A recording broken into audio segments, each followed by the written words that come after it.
قال رحمه الله تعالى: وأما الأحاديث فالأول عن أبي هريرة رضي الله عنه عن النبي صلى الله عليه وسلم قال: دعوني ما تركتكم فإنما أهلك من كان قبلكم كثرة سؤالهم واختلافهم على أنبيائهم، فإذا نهيتكم عن شيء فاجتنبوه، وإذا أمرتكم بشيء فأتوا منه ما استطعتم. متفق عليه. هذا الحديث نص صريح في وجوب الأخذ بالسنة، وأن الواجب على المسلم أن ينتهي عن كل ما نهى عنه الرسول عليه الصلاة والسلام، وأن يفعل ما أمره به عليه الصلاة والسلام في حدود استطاعته، لأنه في النهي قال فاجتنبوه ولم يقل ما استطعتم، لأن النهي ترك والترك مستطاع لكل أحد. وأما الأمر فإنه قال: وإذا أمرتكم بشيء فأتوا منه ما استطعتم. ومن المعلوم أن الأوامر قد تستطاع وقد لا تستطاع، والأمر بالاستطاعة: صل قائما، فإن لم تستطع فجالسا، فإن لم تستطع فعلى جنب، ولله على الناس حج البيت من استطاع إليه سبيلا. فقال: وإذا أمرتكم بشيء فأتوا منه ما استطعتم. وهذا الحديث اشتمل على جملة من الأحكام، منها أن الأمر كان في عهده وزمانه عليه الصلاة والسلام لا يسأل عن الأشياء المسكوت عنها، لأن الوحي لا يزال يتنزل، ولهذا قال: دعوني ما تركتكم. وأما فيما بعد عهده عليه الصلاة والسلام فالوحي انقطع، والسؤال عن الأحكام والتفقه في الدين مطلوب في كل ما يشكل على المرء ويجهله من أمر دينه. وقوله: فإنما أهلك من كان قبلكم كثرة سؤالهم واختلافهم على أنبيائهم، هذا فيه ذم لمن كانت هذه حاله كثرة الأسئلة التي لا يراد بها الفقه في الدين، وأيضا المخالفة للهدي والاختلاف والتنازع الذي لا يجر إلا إلى الشر، فهذا كله مما حذر منه النبي عليه الصلاة والسلام.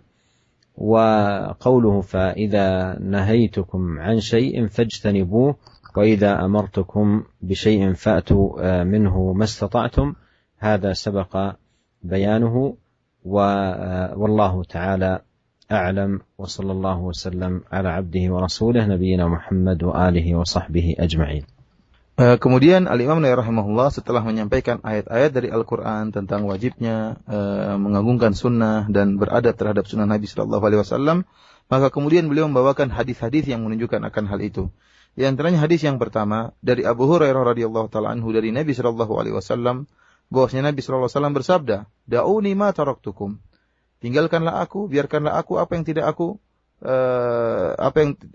yang telah aku tinggalkan kepada kalian, apa yang tidak aku jelaskan kepada kalian. Ya, fa inna ma ahlaka man kana qablakum kathratu su'alihim. Sungguhnya yang telah membinasakan orang-orang sebelum kalian adalah terlalu banyak bertanya-tanya. Ya. Wa ikhtilafuhum ala anbiya'ihim, dan mereka menyelisihi nabi-nabi mereka. Fa idza nahaitukum an syai'in fajtanibuhu. Jika aku telah melarang kalian terhadap suatu perkara, maka jauhilah dia. Wa idza amartukum bi syai'in fa'tu minhu mastata'tum, dan jika aku perintahkan kepada kalian untuk melakukan suatu perkara, maka laksanakanlah perkara tersebut sesuai dengan kemampuan kalian. Hadis yang diriwayatkan oleh Imam Bukhari dan Imam Muslim, muttafaqun alaih. Para pendengar yang dirahmati oleh Allah Subhanahu wa taala, hadis ini merupakan nas yang sangat jelas tentang wajibnya kita menerima sunnah Nabi sallallahu alaihi wasallam, menjalankan perintah Nabi sallallahu alaihi wasallam, dan wajib bagi seorang muslim untuk berhenti pada larangan Nabi sallallahu alaihi wasallam. Jangan dia melanggar larangan Nabi sallallahu alaihi wasallam. Seorang muslim menjalankan perintah Nabi sallallahu alaihi wasallam sesuai dengan kemampuannya, dan dia harus meninggalkan larangan Nabi sallallahu alaihi wasallam. Adapun larangan dalam hadis ini kata Nabi sallallahu alaihi wasallam, "Fa idza nahaitukum an syai'in fajtanibuhu." Jika aku melarang kalian dari suatu perkara, maka tinggalkanlah perkara tersebut. Ya, dan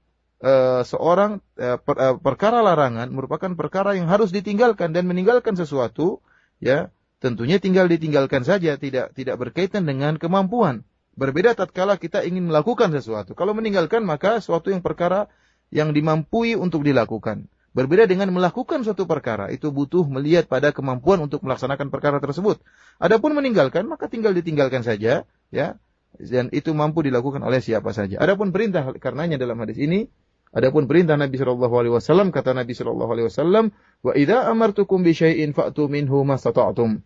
Dan jika aku perintahkan kepada kalian untuk melakukan suatu perkara, maka lakukanlah perkara tersebut semampu kalian.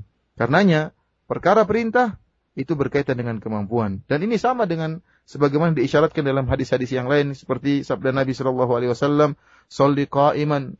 Ya, hendaknya engkau salat dalam keadaan berdiri. Fa illam tastati' fa qa'idan. Jika kau tidak mampu untuk salat dalam keadaan berdiri, maka salatlah dalam keadaan duduk.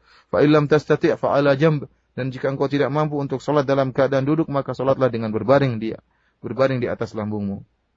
Demikian juga firman Allah Subhanahu wa taala, "Walillahi 'alan nasi hajjul baiti man istata'a ilaihi sabila." Dan wajib bagi manusia untuk melaksanakan ibadah haji bagi yang mampu. Oleh karena dalam hadis ini kata Nabi sallallahu alaihi wasallam, "Wa idza amartukum bi syai'in fa'tu minhu mastata'tum." Jika aku perintahkan kepada kalian untuk melakukan suatu perkara, maka lakukanlah semampu kalian.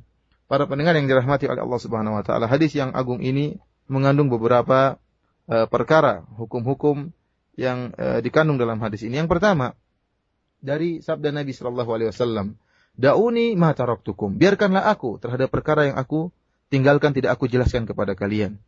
Yaitu bahwasanya ya di zaman Nabi sallallahu alaihi wasallam ya, janganlah para sahabat bertanya-tanya kepada Nabi sallallahu alaihi wasallam tentang perkara-perkara yang tidak dijelaskan oleh Nabi sallallahu alaihi wasallam, yang tidak diperintahkan oleh Nabi sallallahu alaihi wasallam. Karena wahyu tatkala itu masih turun di zaman Nabi sallallahu alaihi wasallam. Bisa jadi seorang bertanya tentang suatu, akhirnya perkara yang tadinya tidak wajib menjadi wajib, ya. Yang tadinya tidak terlarang menjadi dilarang. Oleh karena Nabi sallallahu alaihi wasallam mengatakan, "Da'uni ma taraktukum." Ya, jangan kalian bertanya-tanya tentang perkara yang aku tidak perintahkan kepada kalian. Ini di zaman Nabi sallallahu alaihi wasallam karena wahyu masih turun. Adapun setelah meninggalnya Nabi sallallahu alaihi wasallam, setelah wahyu terputus, maka tentunya bertanya merupakan perkara yang dituntut. Seorang bertanya tentang masalah agamanya, seorang bertanya tentang perkara yang dia tidak tahu, karena semuanya telah dijelaskan dalam sunnah Nabi sallallahu alaihi wasallam. Seorang dituntut untuk bertafaqquh fid din, untuk belajar agama, yang cara belajar di antaranya dengan bertanya, ya.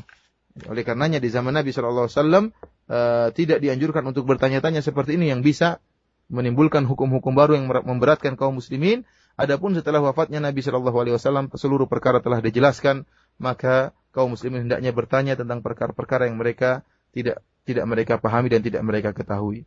Kemudian Nabi sallallahu alaihi wasallam menjelaskan, "Fa inna ma ahlaka man kana qablakum kathratu su'alihim." Dan sungguhnya orang-orang yang telah membinasakan orang-orang terdahulu, mereka dibinasakan, orang-orang sebelum kalian mereka dibinasakan akibat kebanyakan pertanyaan mereka.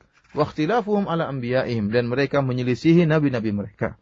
Yaitu pertanyaan-pertanyaan yang banyak, yang bukan maksud mereka untuk memahami agama, akan tapi maksud mereka adalah untuk lari dari agama, atau untuk mencari keringanan, atau ya untuk menimbulkan permusuhan, perselisihan yang tidak mengantarkan kecuali kepada keburukan. Kemudian Nabi sallallahu alaihi wasallam menyebutkan di akhir hadis, apa saja yang aku perintahkan kepada kalian maka apa saja yang aku larang dari kalian maka jauhilah, dan apa yang aku perintahkan kepada kalian maka kerjakanlah semampu kalian. Dan ini tadi telah lalu penjelasannya.